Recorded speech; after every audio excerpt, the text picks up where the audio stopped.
เรามาต่อกันด้วยเซสชันถัดไปกันเลยดีกว่านะคะกับหัวข้อที่ว่า unleashing the potential ค่ะขอเสียงปรบมือต้อนรับนะคะท่านวิทยากรทั้ง 4 ท่านค่ะ Mr. John Cheng Founder and CEO Innovate 360 คุณวิทาวินอิทธินานุวัฒน์อิทธิพานุวัฒน์ค่ะขอประทานโทษนะคะ Executive Director Project Venture Southeast Asia and India ค่ะคุณนิชาพัฒน์อาร์ค Director Open Space Ventures ค่ะและผู้ดำเนินรายการค่ะคุณสรัญสุตันติวรคุณนายกสมาคม Thai Venture Capital Association และผู้ถือหุ้น Invest Venture Company Limited ค่ะขอเรียนเชิญเลยนะคะขอยกเวทีนี้ให้กับทั้ง4ท่านค่ะได้ครับเดี๋ยวเวทีนี้อาจจะพูดเป็นภาษาอังกฤษนะฮะเพราะว่าคือคุณจอห์นยังพูดภาษาไทยได้แต่เขา prefer เป็นภาษาอังกฤษ okay I'll just telling them that we're going to run this session in English just to honor your request I think you can speak Thai but just just for prevention of confusion so a lot of familiar faces here but I guess first thing first before we go into anything, right, and to continue from the previous sessions, I think previous sessions we discussed something about this past year being one of the slower year in terms of venture capital fundings, especially in Thailand. Let me set the stage of what actually happened globally, not just Thailand, okay? So the first question would go to Kun Nichapat Pinung, yeah? Pinung, like, in your opinion, what were the key drivers of this event? Like what actually happened so we come to this effect at the moment? Right. So good morning to all. Still good morning. And do we do it in Thai? No? Right. So I guess the key question is why the investment dried up enough for us to call investment winter, right? I think especially for us as an investor, when we invest, we think about exit. Right, so the key exit market is stock exchange in US and stock exchange all over the world, and because Fed increased the rate, stock exchange has come down. So the path to exit for us is less and less profitable, and because of that, the incentive for us back then to invest is a lot less, and consequently, it's pressure the valuation of the investment that we look into as well. So I think the key is because the exit, it's a lot less now. I see. Now, and after we heard that, I know a lot of people think like, okay, but then the main question is, how long is this winter gonna last? Like when is summer gonna come, in a sense, right? Like in your opinion, like what do you think is we're about to at the end of the winter? What sign do you see? So I think for me, I see it, it's the beginning of the end. It's not at the end yet, but I have seen a better sign. And I think the first sign that I have seen that's quite promising is that the good startup, the one that can still grow and show path to profitability, can raise well, right? And then the demand is a lot more now compared to 2 years ago. So would you say that this would be the right time to start investing or right time to start doing a business? Right. So Kun Win can share that as well. But I guess at Open Space, we raising new fund now. And, starting from this year, and I would say maybe we separate the investor into two sort of like main category. The first one is the professional, the one that know the market well. We don't have to pitch much. They invest right after, we pitch, they show strong interest. But I think the new investor that's still quite new to the tech startup, they sort of like stay sideline. So to your question, I would say once again that it's the beginning of the end of investment winter for me. Summer's gonna come soon. Okay, so I guess next question as a continuation would go to Kun Win, right? So in the past, when in the past summer, when us VC, when we make decision, we're in a certain context of mindset. So my question would be like, anything changed in the context of the mindset in decision making because of this past winter?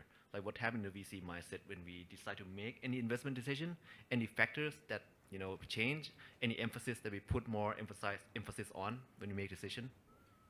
Sure. I guess one thing that I personally would like to point out is actually all VCs, a lot of people may still not be very aware that all VCs are actually, we don't own our money. We manage the money for other people. And it means that actually we also have the bosses to report to, right? So whenever the investment may not be, the investment portfolio may not be very exciting, we also have to answer to the owner of the money, the so-called limited partners, the owner of the money. So with that in mind, it's the same problem we have with the business owner who come to pitch to us. It means that whenever the economy is not all the rainbow and sunshine, we tend to spend a substantial amount of time, longer time, to evaluate the business. So when all things are rainbow and sunshine, you just simply don't want to miss the trend. Money flow is like very fast. Say right? like decision making, let's say deal closed in 4 months, but now maybe 6 months, 8 months. So I think the key takeaway is actually we are basically doing the same thing, but with a lot more discipline, a lot more things to consider. So as a result, that if that's one key takeaway that founders should be really aware of, is actually most investors during this period will, I would say, at least take twice the time of what they used to need to evaluate and then make an investment into any company. Okay, so I guess same question would go to John, but from a bit different perspective, right? So Kun Vin and Kun Nishpat run a VC funds. John run one of the biggest accelerators in Singapore. So from the accelerator's perspective, like anything changed during this past couple of years, in your opinion?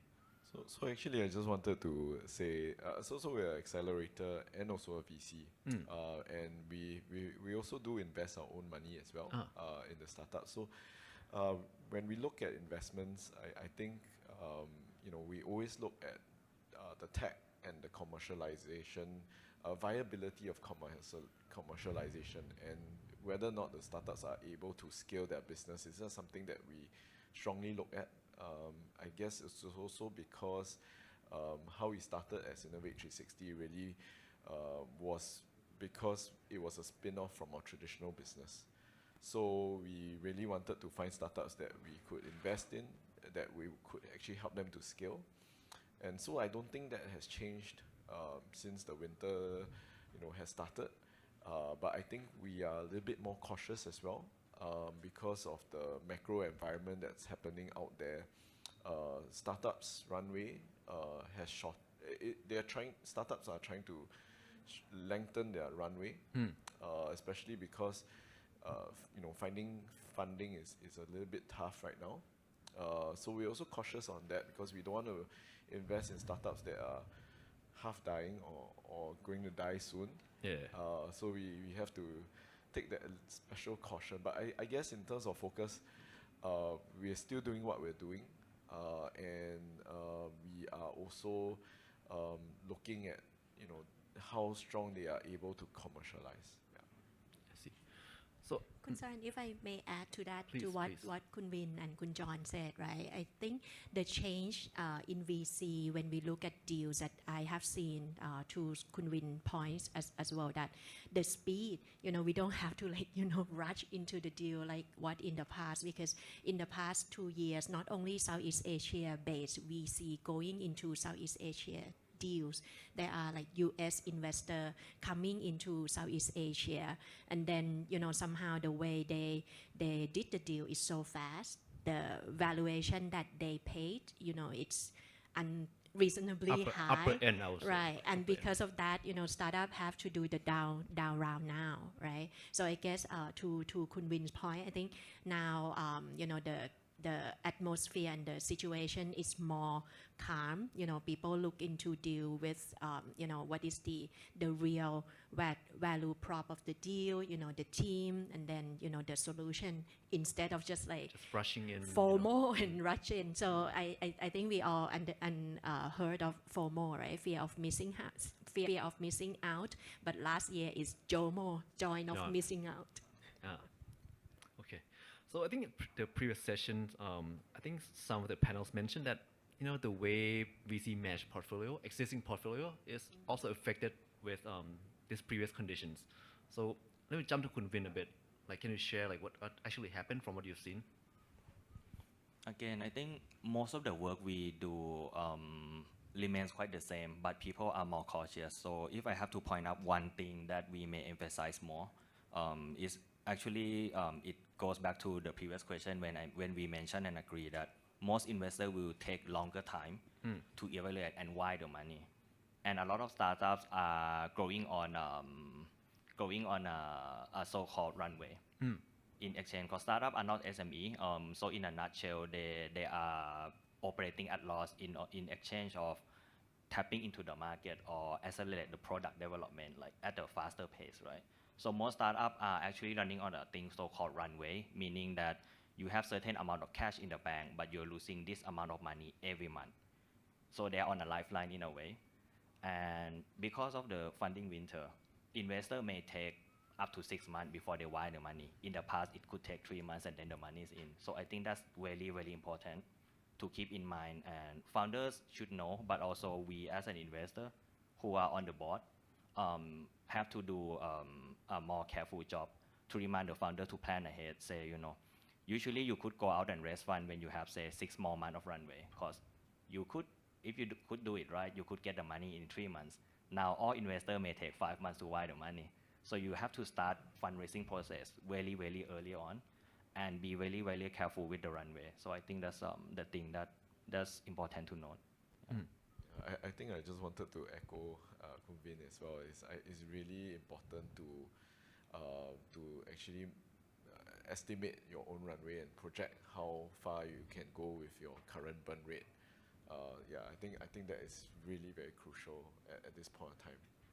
Right, just want to add to that as well. It's not just you have to make sure that you have the clear path to profitability, right? But I think even the startup in the portfolio that already turn profit now, it's a great chance, and then it's a great moment for you to tell the team that, hey, though we already turned profitable, but it's the right time to look into each cost line, how you're going to change it, because right now, if you cut costs now, people going to be so acceptable because everyone does it, right? So just want to add from what Kun John and Kun Vin said, in the sense that even the startups that already turned profitability, we encourage them to look at the cost optimization.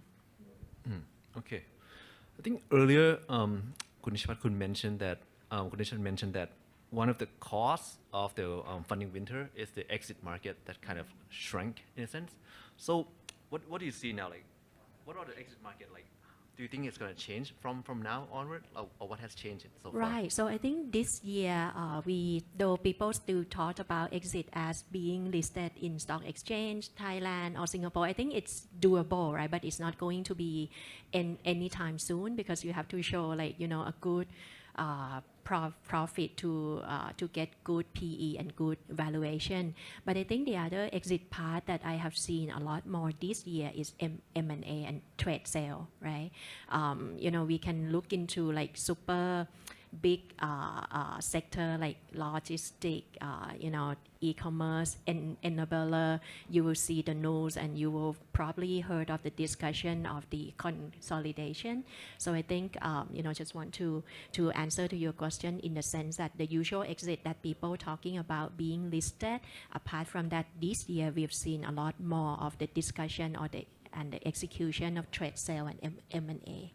And I think the trend of consolidation is coming because, so many people burning money and, it's end of the lifeline. So, the way out is to consolidate the by business. consolidation, you mean just let's say one of our portfolio company is a large logistic company in the region. We may go over this country and take in local players, just cut some certain costs and consolidate them to one company, hopefully profitable. Or even you and I, right? Let's say we are one of the e-commerce enabler here. You and I serving the same customer. So we were like, hey, just merge, and then see we what can, cost we can and then you cut optimize. 50% of your cost. I can cut 50% of mine. We and can we still both survive. Yeah, indeed. Okay. I think usually there are two ways to exit, right? So either you go public or you do M&A and trade sales. I think as Kun Nung has mentioned, consolidation will be more vibrant going forward, which is only a good sign because not every company will be able to, one, turn profit, and two, become sizable to get listed. So some companies are doing an excellent product, has a very good, a strong value proposition to the customer, to the society, but there may be a ceiling. If they serve a too small market, they might become, say, $20 million, $30 million valuation company. Very difficult to get listed directly. So consolidation comes into mind when, again, exit opportunities and the economic climate hasn't been very positive. So a lot of company actually, this is a really good time to start considering like, should we join with someone or should we sell the business?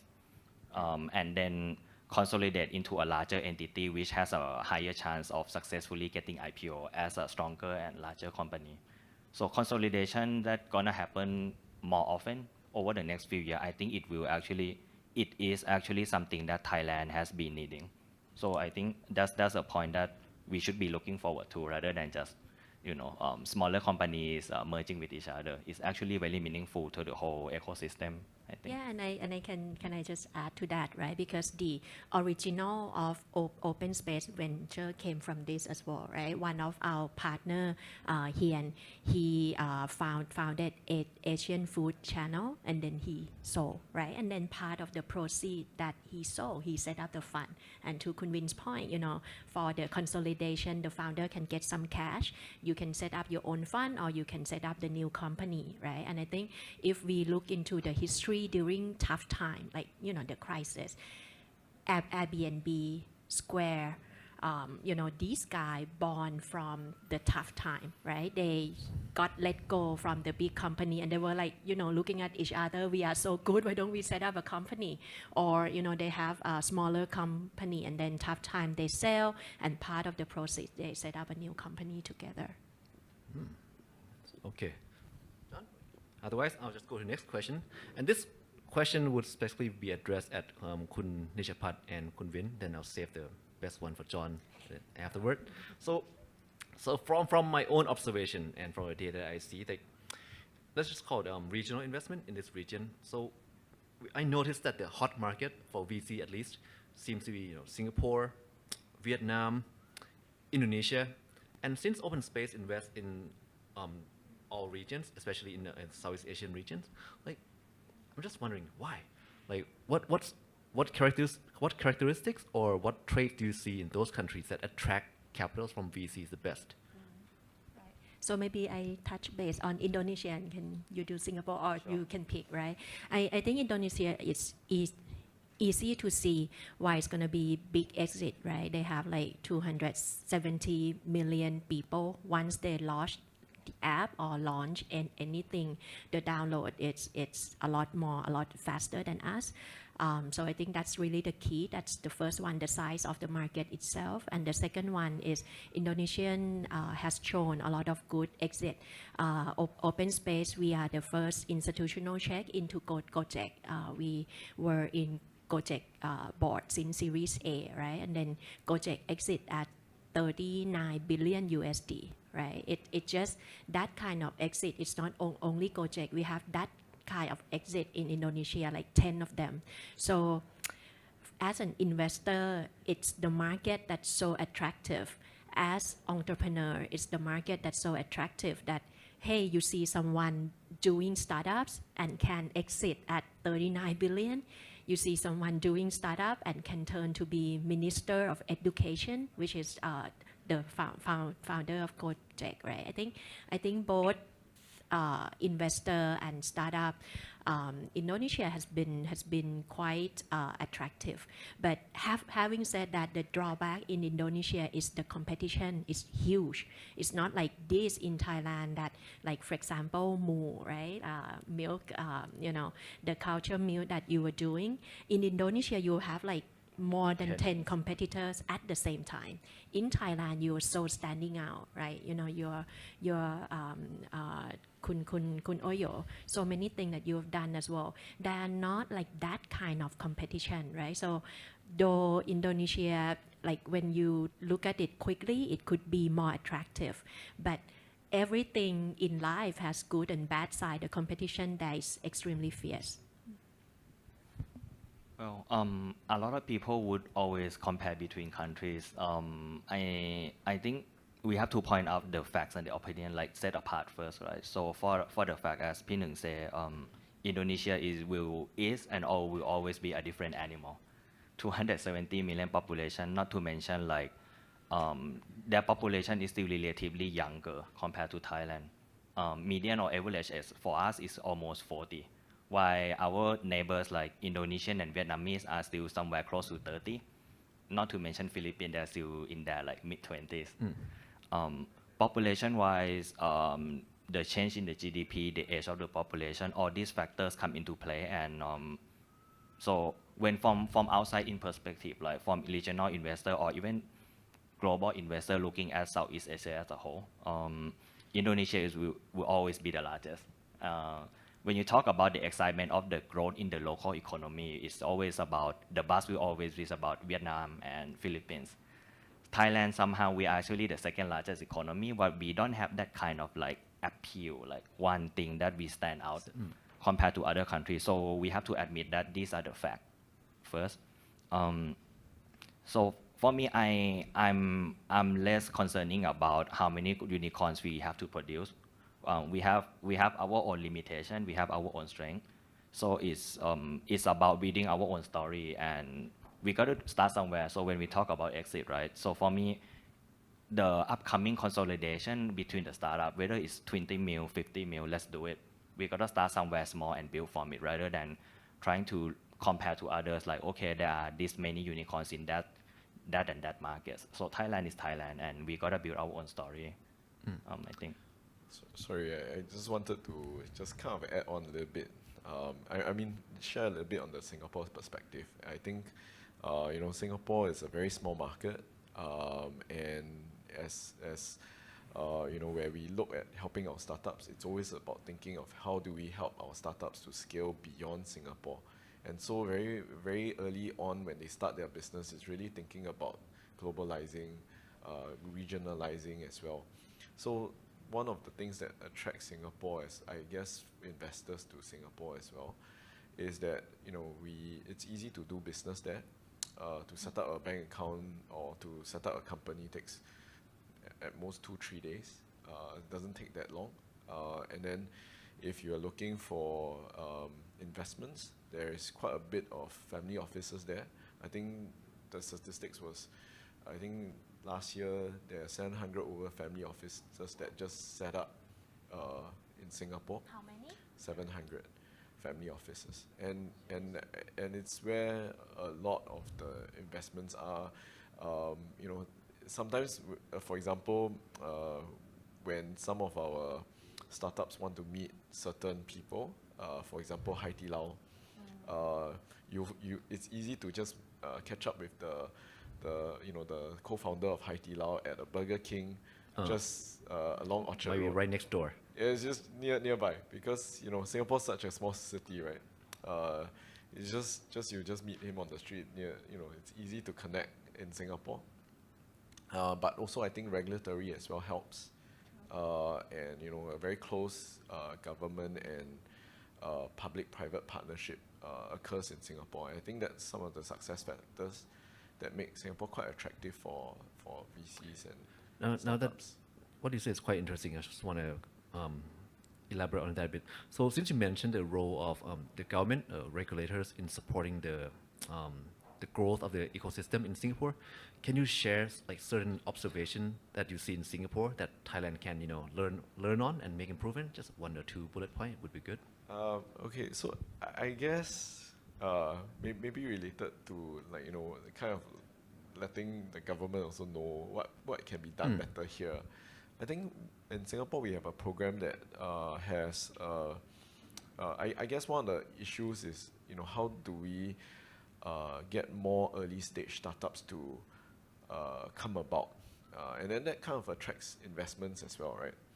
You want to have a very robust ecosystem where you have a lot of pipeline, a lot of startups coming in.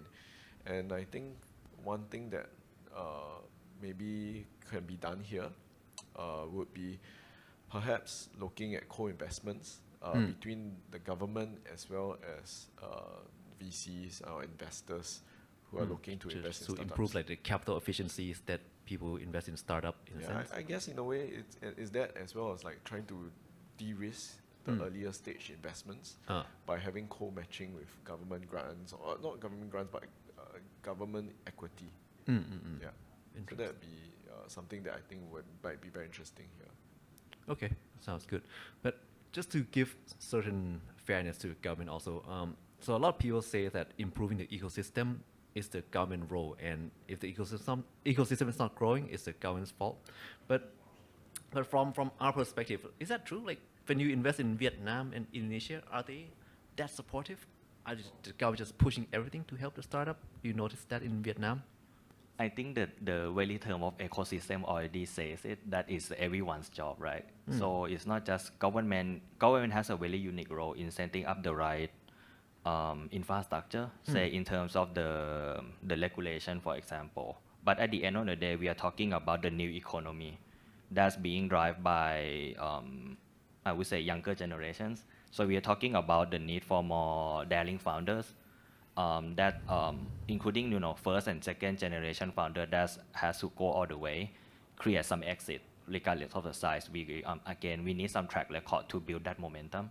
So I think it's the role for everyone. Like we need more founders for sure. People that are daring to jump into a smaller ship and build their own legacy. We need more investors who has to be more seasoned, more disciplined in the way they choose and deploy their money into this company as well. Not to mention the other stakeholders like community builders, accelerator. So I agree with you. That is clearly everyone's role. That's a role for everyone to play. If the ecosystem is low, then it's a fall for everyone in a way. Like in Indonesia, like so since we're Thai but we operate in multiple countries, is it easy to operate business in Indonesia, like Pio mentioned? No, not easy, right? But I think government in Indonesia trying to support a lot of things as well. The rules, they change quite quickly, and then the support in terms of monetary support is there as well. So, and I would say the fact that some of the founder could turn to be minister, I could see that, startups founders are really like, oh, I can even get there after I founded my company in 10 years. I think have a role model for the yes, industry in a sense. Yes. I just wanted to just I guess you're also asking about like I guess not just regionally, whether or not the role of government should be to build that ecosystem. I like to take reference from, for example, during my visits in Israel as well as in Netherlands, I do see a very strong partnership between private sector as well as government, and that kind of helps to drive innovation.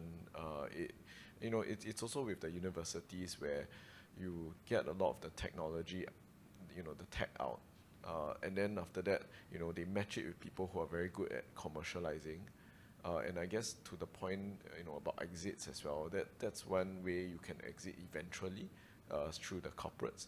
But, I think it's not just the role of the government, it's also not just the role of the private sector. It's an ecosystem, so it has to be an equal partnership between all parties.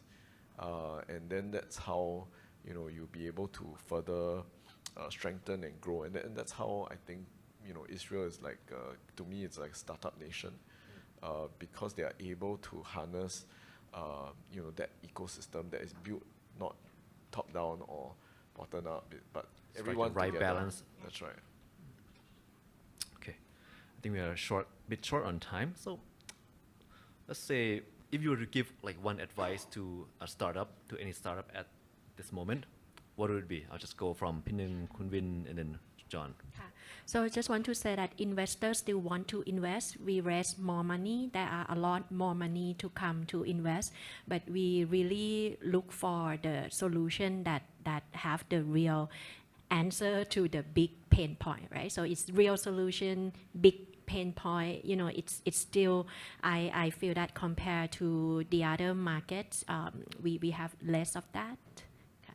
So the money is out there. The money is out there. Just don't blame the VCs. The money is ready. Yeah, I think you know, when investor raise fund, there's a so-called investment period. So when investor already raise fund, there's a period that we have to find companies to deploy. So I think the money is always there. Don't worry, as P1 said, don't worry about the winter climate. The best time to start a company is still today. You know, so one thing, if I would like to share to younger founder who may be a bit unfamiliar with the fundraising, I would say try to look at it as a job interview. So it's never about one-way questioning to your potential employer and you try to impress them with all the answers, right? The best, I would say it's more like a matchmaking.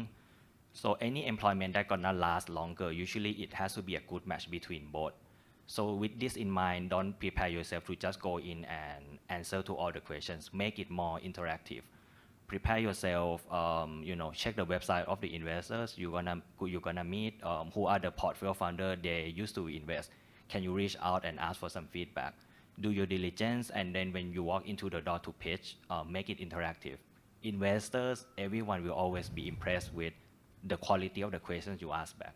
So don't just prepare to go in and answer, like go in with also a set of strong questions and then challenge this investor with a good question would be really helpful as well. Okay, so at Innovate 360, I think you know, where we look at our startups, I think it's going back to the fundamentals. Really have a very strong business case differentiating point because everyone else is doing the same thing. Most people are doing the same thing. But what really stands out is how you differentiate yourselves through, you know, your team, your target market, and whether or not you can really commercialize a product or service in the future, and be able to not just think about the now, but think about the later on how.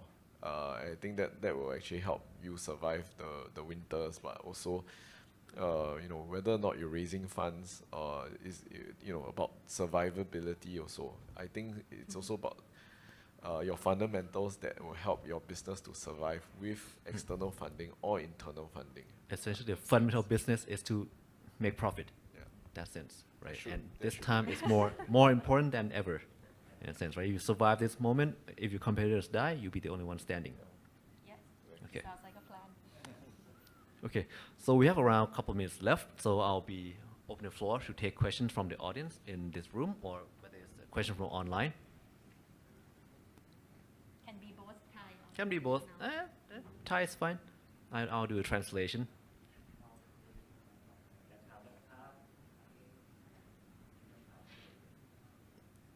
จากทางบ้านมีไหมถ้าไม่มีผมจะปิดฟลอร์แล้วโยนคืน MC ละ มีคำถามไหมคะ สามารถสอบถามได้เลยนะคะ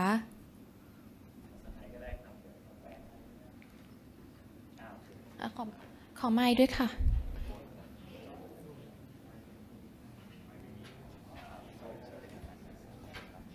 So maybe the question will be asked to Kun John.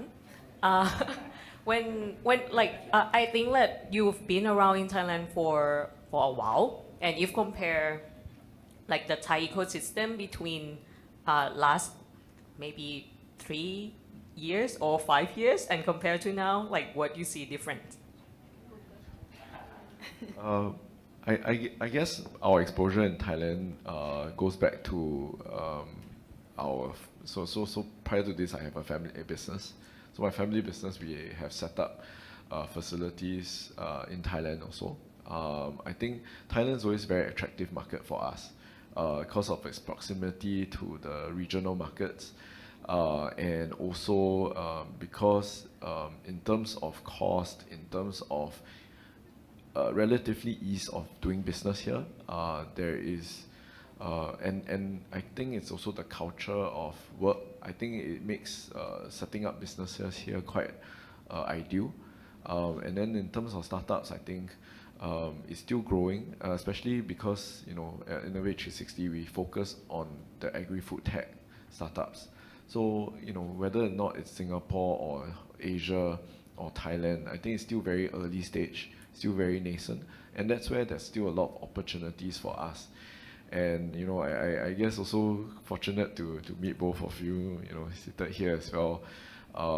You know, we got a better understanding of the market, and you know, we're continuing to be interested and invested in this country, and that's why, you know, our partnership with SpaceF, with NIA, Thai Union is very important for us to continue to support and look at investments in Thailand for the next couple of years. Yeah, so I hope that kind of answered your question. I think, yeah, it's always been interesting, and there's still more opportunities, especially in Thailand, from an outside perspective. Yeah. Invest more. Okay. Oh, please. I think should be the last question, but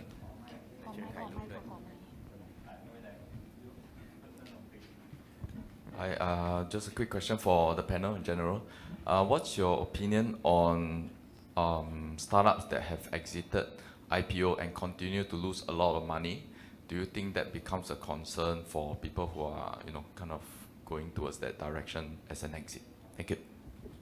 Of course, right? And I think that's why you have seen that the Thai has changed, right? Because, you know, all those startups that got IPO and exited without profit, it turns out that after they exit, the winters come and they cannot survive, you know, the share move down, right? As an investor, it doesn't mean that once the startup become listed and we can exit 100% now. No, right? We have the holding period that we still have to be there. But you know, the key thing, what I'm trying to say is that now it has been so clear that when you exit, you have to have net profit and a big one. If not, you know, the share price would not be sustained. Sorry. Thanks, Louis, for the question. I think, generally speaking, I think, you know, as long as they have a story, you know, it will continue to sell, especially in Nasdaq. I mean, that's in where you can make losses and continue to see the stock price go up. I think it's what value do you add to the consumer. I mean, it may come down, but you know, you still do see it. Which one? I think there have been many cases. For example, just think maybe even co-working spaces, right? I mean, when the market is good, they go up, Yes. right? When the markets come down, when the investment winter is here, that's Yes. what I'm trying to say, Oh, yes, right? yes. When the winter is here, you know, if your financials are not strong, you know, you cannot sustain. But if it's summer, like what Kun John, what Kun Om said, summer anything goes. yeah. Anything goes. But specifically for the stock exchange in Thailand, it's going to be, I would say, I'm not going to say impossible, but it's going to be extremely difficult for any loss-making company to get listed, especially if you want to get listed in a bigger market size, market capitalization, because then your potential investors would be from the funds, from the institutional investors, and they will always ask questions of why, and also since they have choices of companies, profitable companies being listed also, then they will also have to wait, like, why would I invest in this company when there are other options? Can I just add to that? The only way that you can be loss making and have good valuation is that you have to be the first one that come up with some like innovative solution that answer to the pain point that people cannot answer. Like for example, you know, Uber of the world, Gojek or Grab, you know, I mean, or like Tesla or those guys, when they get listed, they have that price, even loss making, because they can answer the pain point like someone else could not.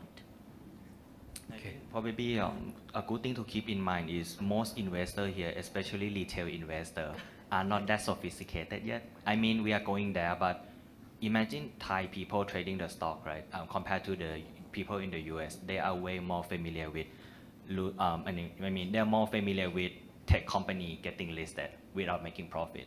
Here, we may need some more time. So I hope that also help answer your question in a way that it's quite risky to assume that people trading stocks on the stock exchange of Thailand to understand this pathway of the new tech companies that gonna get listed without profit.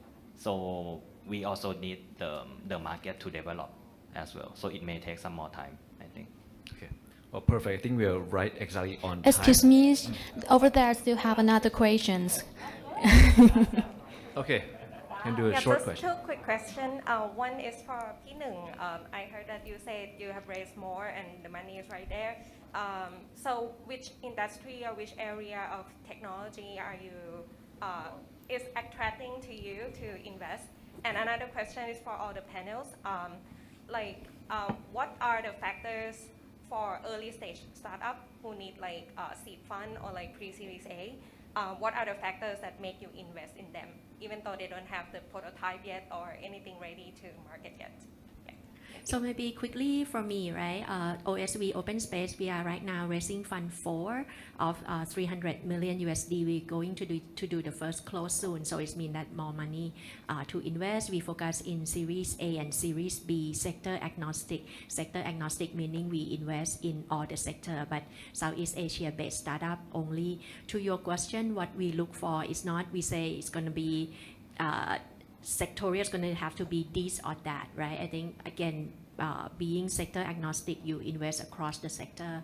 But allow me to go back to my earlier comments in the sense that we look for the right solution, right? The solution that innovative and can answer, the big pain point. I cannot say that enough, but that's how we look into things. Just one word, it's really about differentiation. Yeah, you need to be really differentiated. Yeah. I also prefer to keep things simple. So I think for me, when from investor perspective, I prefer to just invest in the best team operating in the large enough market. So I think that's in, how we operate in a nutshell. Well, I guess I'll close on this questions, and I'll just close the panel also because bit out of time. But if your questions were framed as what would the VC consider, let's say you're in a phase of having no prototype, I think you may be addressing the wrong people to raise fund from, right? Because generally from, let's say, a lot of VCs, we do not invest in extremely early stage. So first thing first, before you even ask, you should ask which VC invest in this phase. And it's generally not VCs. It generally could be the accelerator, like John, or certain angels.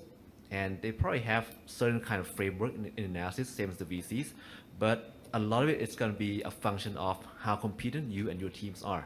Because since you have no prototypes, it's going to be whether they believe what you say or not.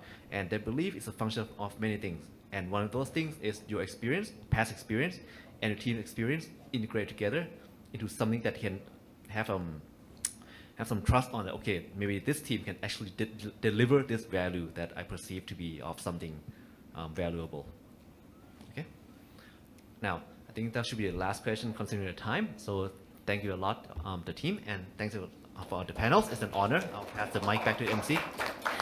ขอขอบพระคุณนะคะทั้ง4ท่านเลยค่ะมิสเตอร์จอห์นเชงค่ะคุณวิทาวีนอิทธิพานุวัฒน์คุณนิชาพัฒน์อาร์คและผู้ดำเนินรายการนะคะคุณสรัญสุตันติวรกุลค่ะเดี๋ยวขออนุญาตนะคะถ่ายภาพ1ช็อตนะคะสำหรับสปีกเกอร์ทั้ง4ท่านค่ะ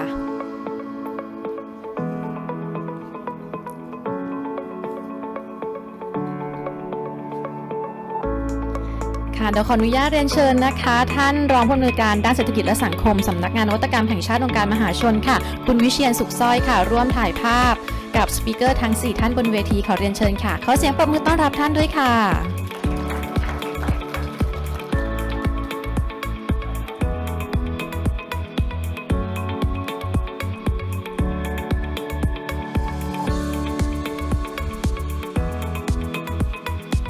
ต้องขอบพระคุณทั้ง5ท่านอีกครั้งหนึ่งนะคะและสำหรับเซสชั่นในช่วงเช้าของเราค่ะจบลงแล้วค่ะแต่ภายในห้องบอลลูมนะคะยังมีบูธต่างๆให้ทุกท่านได้เดินชมกันค่ะหากมีข้อมูลอยากสอบถามเพิ่มเติมสามารถสอบถามได้กับทางเจ้าหน้าที่ NIA ได้เลยนะคะสำหรับช่วงเช้าดิฉันคงขอจบเซสชั่นเพียงเท่านี้ก่อนนะคะแล้วเดี๋ยวพบกันในช่วงถัดไปค่ะสวัสดีค่ะ